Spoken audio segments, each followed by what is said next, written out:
Makasei muri Zimbabwe tinokuchingamidza muchirongwa chenyu Dark Secrets and Confessions. I hope you are having a wonderful Friday. Kumati mana enyika was Friday was mpela viki. Nezuro ndakapromise kuti ndichaisa 2 episodes but it was impossible.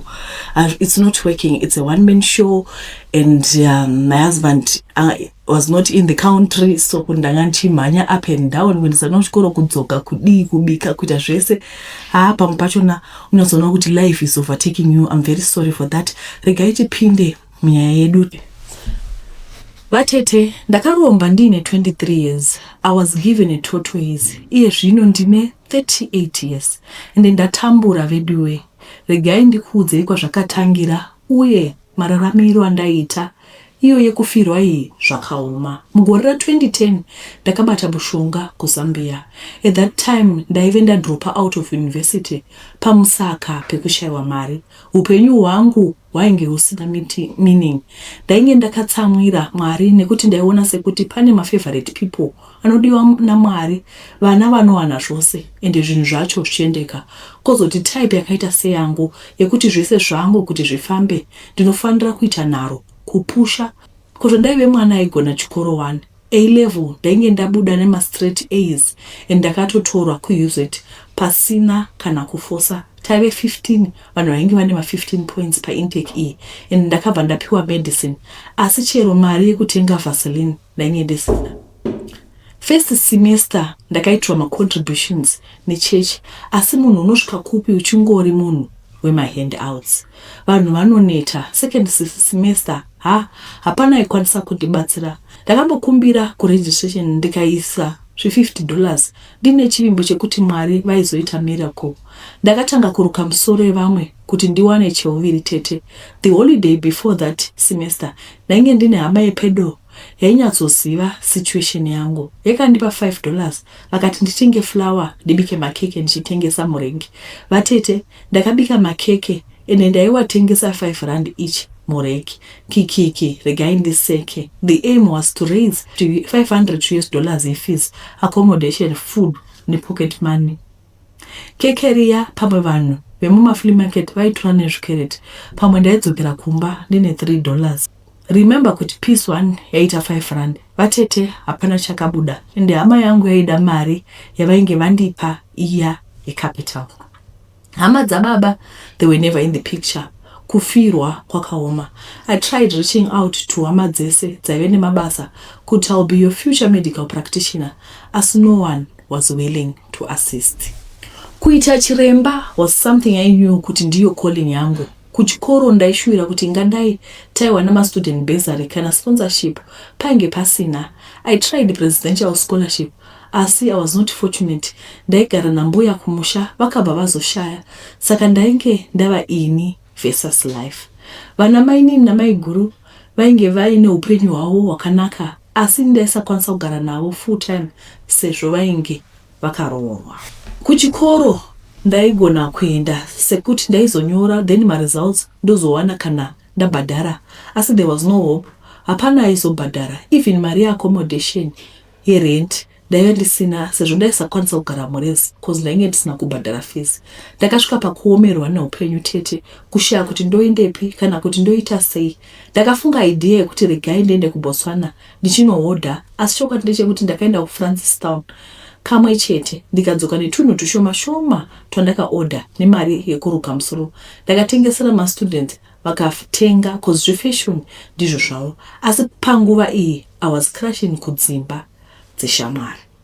Ndakazoona kuti chirege hangu ndibve looks like zvechikoro zvaramba kana zvaizoita ndaizodzoka ndocontinue kubva pandakasira. I left Harare with a broken heart as I kissed goodbye to my future. Deep inside ndaiziva kuti handife ndakafoda mari iyi. Ndainge ndamboapproacha bamunini vangu vaidhira matrack vakati zvinhu zvidiki chiremba ndokuendesai kuchikoro asi zvakangoperera mukutaura. Ndakadzokera kumusha kwambuya vangu ndiko kwaiva kumba ndikagashirwa nerunyararo uye neguva rambuya vangu rainge rakangoita sidutu. Mavhiki akatevera ndainge ndichiswera paprimary pedo nepamba ndichiruka misoro yevadzidzisi. Kana ravira ndodzoka kumba I would cry myself to sleep. Asi ndakaona kuti kuramba ndiri victim kwaisabatsira. Ndakadecide kuti ndaizoenda kuLivingstone ndonohodha mafuta nemabraids. After 2 weeks ndaive ndava nekamari. Ndakaenda kuBulawayo ndikabata chitima cheVic Falls sezvo chaive chakachipa uye chaizosevha mari yebhasi. Ndinoyo ndakwira kuma6 rodoka. Takafamba usiku hwose ndipo pandakasangana nemurume wandichati David neumwe mudzimai wandichati Tanya. Vakandiudza kuti ivo vaive matraders vaibva kuHarare ende vaive vachiziva kuti ndekupi kwekuhodha. Takabatana tikati taizofamba tese. Sezvo yaiva first time kusvika munzvimbo iyi, ndaisaziva kuti kunofambiwa sei. Takaburuka chitima tichinzwa mapopoma. Iyo view yacho yainge yakanaka sei tiri muchitima.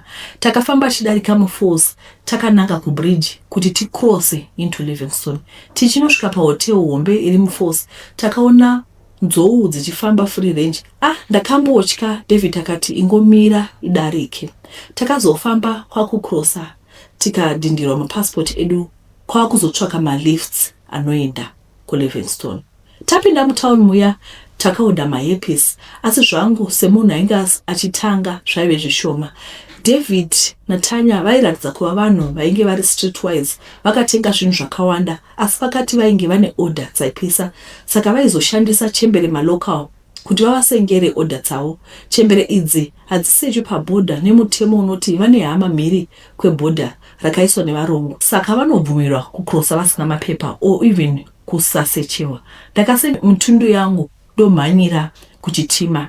Tikasvika tikaona chitima chiripo, asi anambuya vaya vakanonoka kusvika. Ini nekupusa nekutya kusiya vamwe vangu vandainge ndashamwaridzana navo, ndikarega chitima chichienda ndikasara navo. Chaizodzoka mangwana kuseni chozosimuka kuma6 rodoka. Kondaimhanyire epi? Kumusha usina vanhu. Takasara hedu paya naDavid. Chembere dzikazosvika neorder kotodoka. Pekurara tainge tisina mainhiya, asi pastation tainge takamira nevamwe varume vaishanda pachiteshi. Ndivo vakazotipa pekurara. Izvo kwani vainge vari vaviri vatoona ini naTanya vakatidzawira mutswanda. David akati protector Fanny. Takadya zvemanheru kwavakunorara. Tirere kudaro nzou dzakauya. Imi zvaityisa. Ndakapepuka nekutya. Tanya ndipo paakati, "My Nini, you look troubled. What's wrong?" Ndakamurondedzera upenyu hwangu nepandaive ndiri nezvese zvandaisangana nazvo. Akanditi ndaive nejambwa munyama chaiwo, ndaizoshaya scholarship siye ndainge ndakapasa kudaro. Kwaedza Tanya akaudza David nyangu. David akati handei naye kwatakabatsirwa mumamisha pedo neLivingstone. Vakanditi ivo vainge vakagadzirirwa midzi nasekuru. Zveshuwa vainge vane maziorder emari yakawandisa. And if I wanted anything, sekuru havaizotigadzirira. I would have to name it. Newanana uye nemweya wekutya kuti future yangu yaizovei nekushaya hope, ndakabvuma tikaenda. Kondaizivei kuti ndaienda kunopinda deep into the devil's workshop. Takaenda kuvillage ripedo neMukuni Park. Bedwe ndakasvikowana n'anga yechitonga yakasvikondiudza nhamo dzangu dzose. Sekuru ava vaiedza kutaura chinenge chishona. Vakandiudza kuti I was a very lonely soul that is troubled. Asi zvese izvi zvaizopera. Pavakataura izvi ndakanzwa misodzi yangu yese kuya kunge pipe yemvura yadzatuka. Ndakavaudza kudropa kwangu muchikoro, kushaya kana hama imwe chete yaida kugara neni, pamwe chete nekushayikirwa kwangu. Vakati matambudziko angu ese ainge achingoda mari. Ndikaita mari, zvese izvi zvaizopera. Vakandipa kakamba kadoko-doko, vakati ndiende naye kumusha, ndonoisa mudondo, ndoirega ichienda. Ndaizoona kuvhurika kwaizoita upenyu hwangu. Kamba inorarama makore akawanda uyezve iri slow. Kana paine dambudziko inovanda mugati, hapana chaizodiwira. Kamba ine moyo murefu, vanhu vose vaizoita patient neni. Kamba iyi ichatora nguva yakareba, makore akawanda kuti ibve kumusha kwedu kuzvishavani yakananga kuLivingstone. Makore ose aya ndinenge ndichiita mari. Painozosvika kuna sekuru ndiko kupera. This was so easy. Ndakatora kamba iya nayo muchitima, takanosvika zvakanaka kuBulawayo. Ndikazotora bhazi ndakananga Shabani. Ndakasvikoita zvese zvandainge ndaudzwa, ndikanoisa kamba mudondo, ikatanga hayo kuita slow kubuda mudewe. Ndakangomira, ikazotanga kufamba, papera chinguva. Payakatanga kufamba ichienda, ndakanzwa something chiri weird chichiitika mukati mangu, kunge some part of me yainge yaenda nekamba. Ndakadzokera kumba, makastoma akatanga kuzara. Kana vaiwana ndichiruka tongoti zvinopedza nguva, vaimira, they were very patient with me. Pandainoisa mari tongoti $10 yekuruka, mangwana ndaimuka yakamultiplier by 10. Chimwe chandisina kukuudzai ndechekuti ndaive ndapiwa mhiko, ndaifanira kudya muriwo chete sekamba no nyama. So ndakabva ndaita vegetarian kubva gore iroro kusvika nhasi.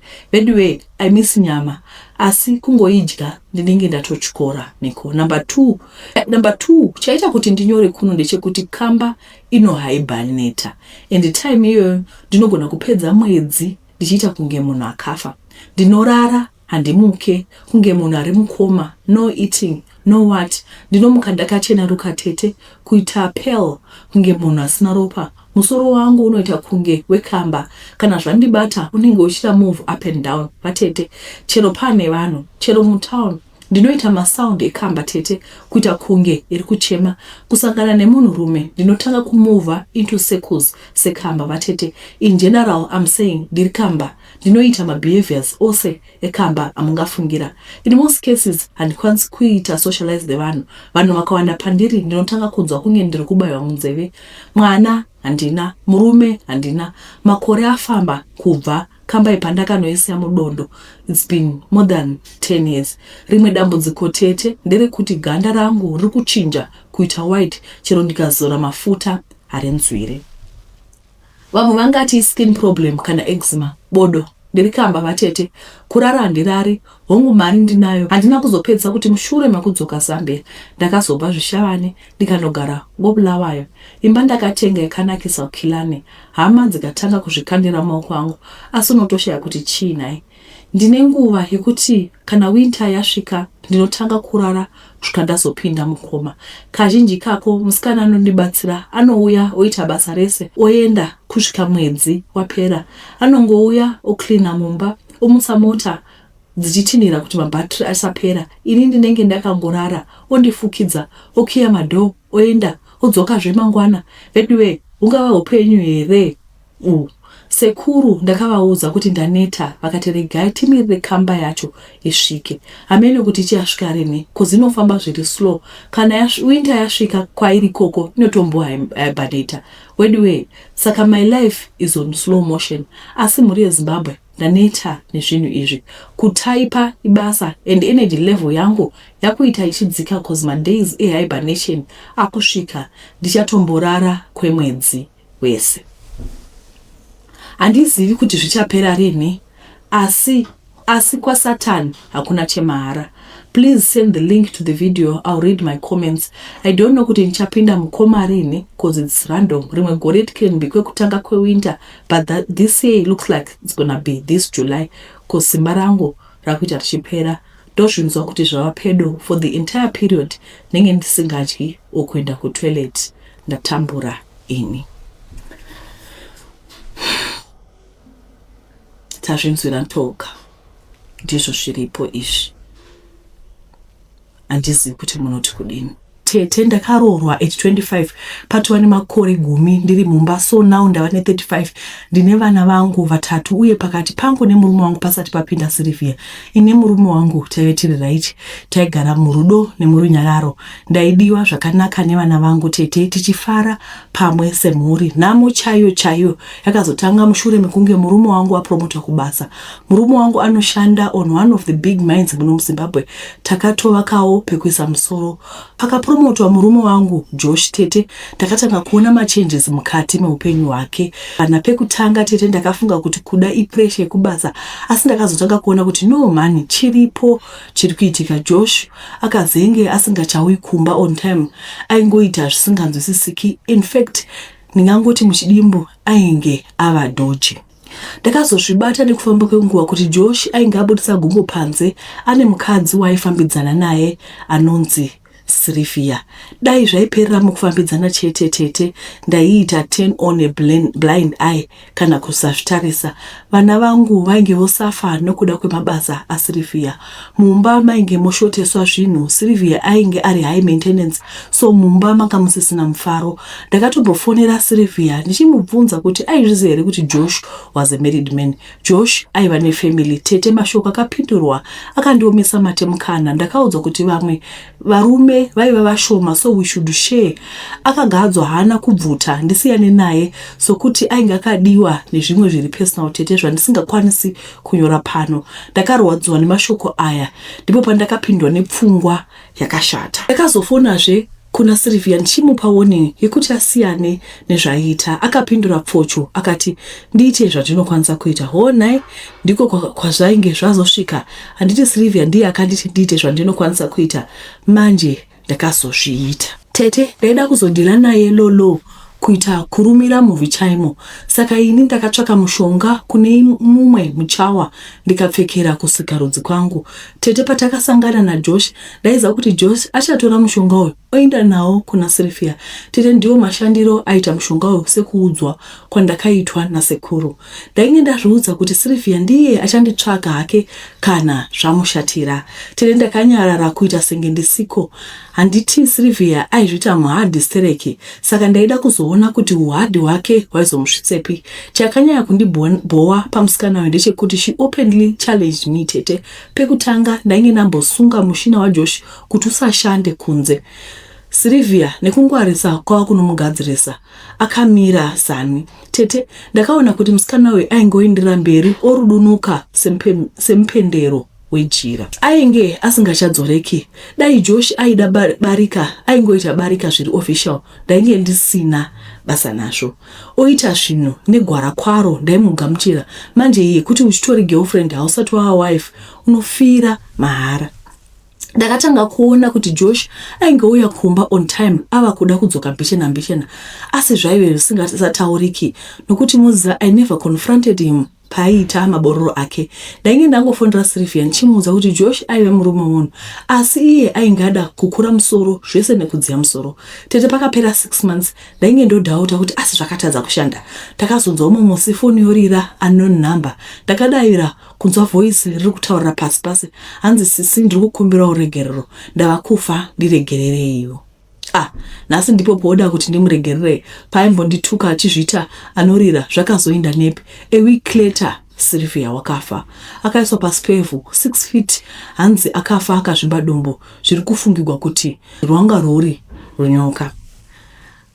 Tete, do I regret my decision? No, ini ndairarama peacefully nemhuri yangu. Asi zvekubvutirwa vana vangu chingwa pamuromo ndizvo zvandakakonana nazvo. Dai Josh akati anoda mukadzi wechipiri ndaizvigamuchira zvakare Tete, uye ndaizogara namainini murudo nemurugare chiziva kuti murume ndewedu tose, kwete zvekuti munhu anouyawo ndichallenja pama illegally married husband iye ari girlfriend. Apa asingatsiuriki futi. Ndakatombomupa warning akatadza kuteerera. Sylvia akazviuraya ega, akaita hwenguruve inozvikanga nemafuta ayo. Vamwe mungati mingadai ndakagadzira murume wangu nokuti ndiye akabuda, asi Tete, if roles were to be reversed, maiita sei imi nevedare? Handisoti murume wangu nekuti ndewangu, handisi girlfriend, plus handingabudi mumba mangu kunoita girlfriend umwe murume ane mhuri yake, kwete. Ini ndopedza ndinogadzirisa nyika. Sylvia ndakatsipika, haasi kuzodzoka kunetsa vapenyu. Kudzokepi handi aida kuzvita mahadhi, handisi muroyi, asi ndakaita what was necessary panguva iyoyo. Vamwe vangada kubvunza kuti unorara sei usiku. Minduro yangu ndeyekuti zvakanakisa uye sekacheche futi. Nyaya iyi ngaive warning kune vamwe vasikana vari pano. Kana wada zvababa nhingi ngazvichiitwa ne-the right channel, kwete kuchallenge legally married women. Unofira mafufu segonzo. Nzira dzekuuraya kiti dzakawandisa. Titende. Message mainzwa. Saka, alright. Umusi, let me just tell you something. Umusi manje. Okay, panzi unofira mafufu segonzo. Hanzi ndagara ndichitaura umba kuti chiti muchafira mafufu segonzo tikati nemwana wangu one day. You die fufu like a rat. Ndokubudzai kuti you die fufu like a rat. Zvakaoma. What she did was, I cannot say what she did was right. And it, one wrong plus one wrong equals to wrong. It's not one wrong plus one wrong equals good. No, it's wrong. Ndozvandingataura ku zvakaoma.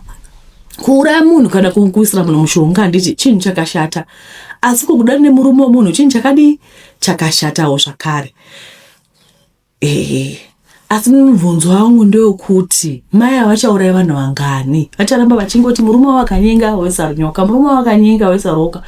Vadi kuuraya murume wavo ndiye ari kuganga. Hamina kuti munozvionawo sei? Ndoziva kuti madzimai mudzimba mune matambura nemunhu wana anenge akanyengwa anenge achidiwa zvisingaiti mobva matirigeti muurayi. Ndoda kubvunza kuti munenge magadzirisa chii? Nekuti murume wenyu anenge achitobhoikana here kana kuti anenge achitsvaka adventure? Chinhu chiri mumwoyo, kwai chiri mumwoyo haunge achiti regedza. Sorry zvenyu, dress rangu riri kuratidza cleavage but ndawa nekuzama kurikwidza kuti cleavage isadi saonekwa nekuti vamwe vanenge vakuti muda kutitorera varume vedu pa. Muda kutitorera, ndine zirume zihombe zigwamba kwamba haringambokutorera varume venyu. Tete kana pane akabayiwa nerakagomarara ndini ndaidada nekuvimba nemudzimai wangu. She was my everything. Nevana vedu vaviri ndaidzwa kuti zvakanaka kuva pano. A respectful wife, mukadzi anokuvaka tete, anokuencourage to be a better person. Mai aku asika handina hangu mashoko kutaura, wakandigura kunorira. Tete mudzimai wangu aiva munhu ari enterprising, munhu anozvishandira nemaoko ake. Iniwo ndaishanda tete, saka taiita muonera pamwe. Zviye zvekuti vamwene nemurooro havanzwanani ndazvinzwira kuma next door. Chero kugarisana nevavakidzani aiwa taive tigere zvakanaka. My aku was perfect, maybe too perfect. Uda ndo zvainditadza kuona what was in front of my eyes all along. Tete mudzimai wangu aive ane best friend yake since growing up. Best friend iyi yainzi Sally. Ndakaroora mai aku vachingotamba vose. Mukutaurika kwazvo zvinonzi since growing up they were inseparable. Mai aku vaitomboenda kumunda kwana Sally. Mai aku vaitomboenda kumba kwana Sally and vice versa. Handina chandaiona chakaipa pana Sally nekuti aiva munhu akatendeka tete. At least aisafurira mudzimai wangu mabasa akashata. Vaingoita business ravo zvichiendeka. Sally was not married, never married, chero mwana panga pasina, asi izvozvo ndanga ndinei nazvo hangu. So imagine my horror walking in to see my wife naked in bed with a female best friend. Ndakapinda mushoko kuti chaiva chiizve ichi. Tete, mai aku vainge vagara vari in a romantic relationship kubva vachikura, but nenhau yekuti they were of the same gender hakuna akambozvifungira. Even when I married her hapana chandakambofungira as well. But why my wife? Tete, it turned out kuti Sally was interested in a relationship with people of the same sex, while my aku was a bisexual, anga interested in both males and female. Tete apa vaizvirekodha act yavo pafoni, kunobata foni yavo so zvandakaona zvandigura kunorira. It seemed their relationship yange yatova nenguva yakareba zvichiitika. I am broken. Bedwe, ningori namu nepena, ndizi kuti ndodii na mai aku information handinayo kudai. Nyika igoti kudii naye wedwe. Dai mudzimai wangu akachita nemurume. Zvaigona kutambirika, ndaigona kuti zvimwe pada pane pandiri kuleka. Manje cheating neumwe mukadzi here. Zvakaoma. Ndo nyaya iripo iyi. Mukoma vakabatikidza mudzimai wavo akarara neshamwari yake. Madzimai munenge moitei izve? Kukavata nemudzimai machita kudai. Chii chinenge chiitika zvepapo techiti minus na plus zvinokana zvachingodai. Zvinhu zvacho zvimwe zvacho zvinhu hatizivi edu handitombozii ndotiwo kudii. Saka ndiyo nyaya iripo iyi, vari kuti handichivazivi ndiite sei. Mudzimai wangu ndakamuwanikidza akavata nemumwe mukadzi. Bedwe, zvakaoma. Makambozvinzwawo? Pamusoro vatonyora kuti ukaona mukadzi wako achidana, ukaona murume wako achidana nemumwe mukadzi zviri nani, because mazuva ano shamwari chaidzo. Unotoona murume wako anenge ane shamwari yechirume, ugototi mafesi usingatozivi kuti pane zviri kuitika. Vanhu vari kudorara vose, nyika yozungunuka. Jesu ava kuuya veduwe. Zvakaoma. Tinokutendai nekuona kwamaita muve nezuva rakanaka. Ndatenda.